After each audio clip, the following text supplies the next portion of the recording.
महामोर्चा मांगवीर महामोर्चा आयोजित केला आहे, त्या संदर्भात आपण काय सांगशाल? महाराष्ट्रामध्ये मातंग समाज आणि तत्सम वंचित जातीच्या एक मोठी अपेक्षा आहे या महाराष्ट्र सरकारकडून। आणि जेव्हा अनुसूचित जातीच्या आरक्षणाच्या अनुषंगाने सुप्रीम कोर्टाने एक ऐतिहासिक निर्णय दिला 1 ऑगस्ट 2024 रोजी, जो सामाजिक न्याय प्रदान करण्याचे अधिकार किंवा आरक्षणाचे उपवर्गीकरण करण्याचे पूर्णतः अधिकार हे त्या राज्य सरकारला असल्याचा निर्वाळा सुप्रीम कोर्टाने दिलेला आहे। आणि लागलीच या निर्णयाची अंमलबजावणी देशामधील इतर राज्यामध्ये सुरू झालेली आहे, नव्हे त्याची अंमलबजावणी प्रत्यक्षामध्ये होत आहे। हरियाणा असेल, कर्नाटक असेल, तेलंगणा असेल आणि पंजाब आणि केरळ आणि तामिळनाडूमध्ये यापूर्वीच अनुसूचित जातीच्या आरक्षणाचं उपवर्गीकरण मंजूर आहे। आत्ता महाराष्ट्रातल्या मातंग समाजाची किंवा तत्सम जातीची अशी अपेक्षा आहे की आमचा भरमनिर्वाह होऊ नये। ज्या अपेक्षेनं तुम्ही न्यायमूर्ती अनंत बदर यांनी न्यायालयीन समिती नेमली, या न्यायालयीन समितीला गतिमानतेनं त्याचं काम करून त्याला सुविधा उपलब्ध करून द्यावा, निधी उपलब्ध करून द्यावा, त्याचा अहवाल घ्यावा, हे कामं आम्ही आता लवकरात लवकर पूर्ण होतील अशी अपेक्षा बाळगून होतो। परंतु फडणवीस सरकार निश्चितपणानं आमच्या प्रश्नाकडे गांभीर्याने पाहण्याच्या मनस्थितीमध्ये नाही, म्हणून आम्ही सगळं सतर्क असलं पाहिजे, जागा राहिले पाहिजे।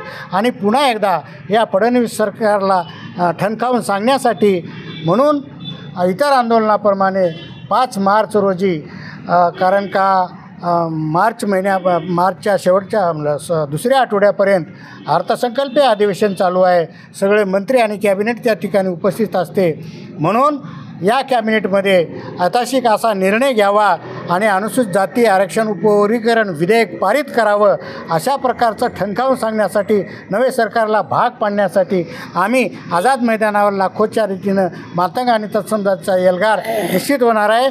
आणि सरकार आमच्या या आंदोलनाची दखल घेण्यापर्यंत आंदोलन आम्ही यशस्वी करू असा आशावाद मी सर्व समाजांना आपल्या माध्यमातून देतो।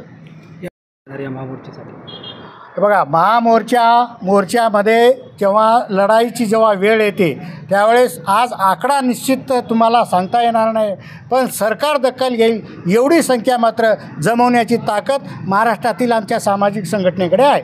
आपल्या मागण्या पूर्ण झाल्यानंतर पुढचं पाऊल काय असेल? आम्ही संघर्ष करत राहू, न्यायासाठी संघर्ष करत राहणं हे सामाजिक चळवळीचं कामच आहे। सर्व नवतरुणांना व बांधवांना काय तुमचं आव्हान असेल या मोर्चाच्या माध्यमातून?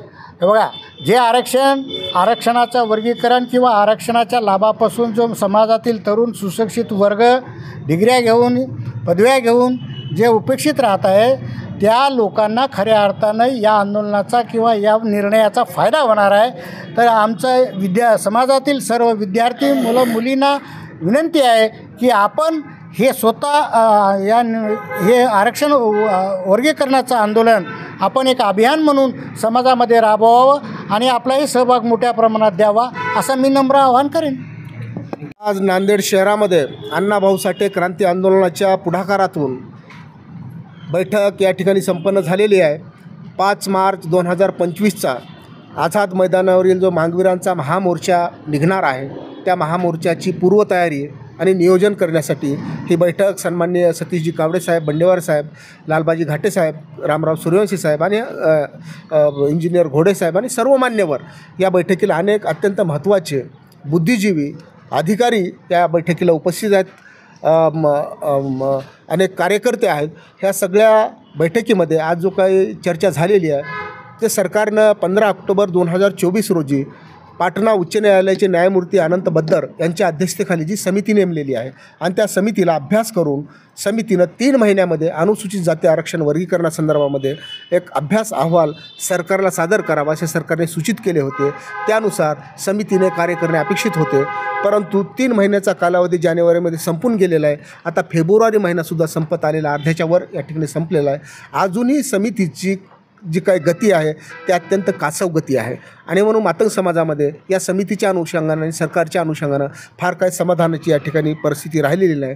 म्हणून आमची या निमित्तानं सरकारला विनंती आहे की मराठा आरक्षणाच्या अनुषंगाने न्यायमूर्ती सुनील सुकरे समिती नेमली जाते आणि ती समिती अवघ्या 1 महिन्यामध्ये सरकारला अहवाल सादर केला जातो आणि सरकार त्यावर निर्णय घेते.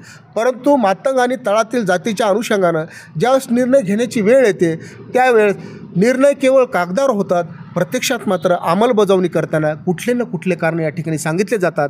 म्हणून ह्या कारणावर आता मी विश्वास ठेवणार नाहीत. काल आम्ही तुम्हाला शब्द दिलेला होता की तुम्ही आमच्यासाठी निर्णय घ्या, आम्ही तुम्हाला सत्तेवर आणू. आम्ही आमचा शब्द पाळलेला आहे. आता तुम्हाला शब्द पाळायची वेळ आलेली आहे की तुम्ही सत्तेवर आलेला आहात. आम्हाला दिलेला जो काही शब्द आहे तो तुम्ही पाळला पाहिजे. म्हणून न्यायमूर्ती जी काय अनंत बद्दर समितीचा जो काही अहवाल आहे तो तातडीनं दाखल करावा आणि त्यावर तात्काळ निर्णय घ्यावा. या मागणीसाठी महाराष्ट्रातील हजारो लाखो मांगवीर या ठिकाणी आझाद मैदानावर येऊन सरकारला हा सवाल करणार आहे. या मोर्चासाठी कोणती संघटना वगैरे पाठिंबा देणार आहे? महाराष्ट्रामध्ये दलित महासंघ, त्या ठिकाणी अण्णाभाऊ साठे क्रांती आंदोलन, त्या ठिकाणी लाल सेना, त्या ठिकाणी लहुजी सेना, त्या ठिकाणी अशा वेगवेगळ्या जवळपास 24 संघटना. आणि आज मला नुकताच बन्सीलाल कांबळे दादांचा फोन आलेला आहे की महाराष्ट्रातील तमाम मांग गारुडी समाज उद्याच्या 5 तारखेच्या मोर्चामध्ये सहभागी होतो.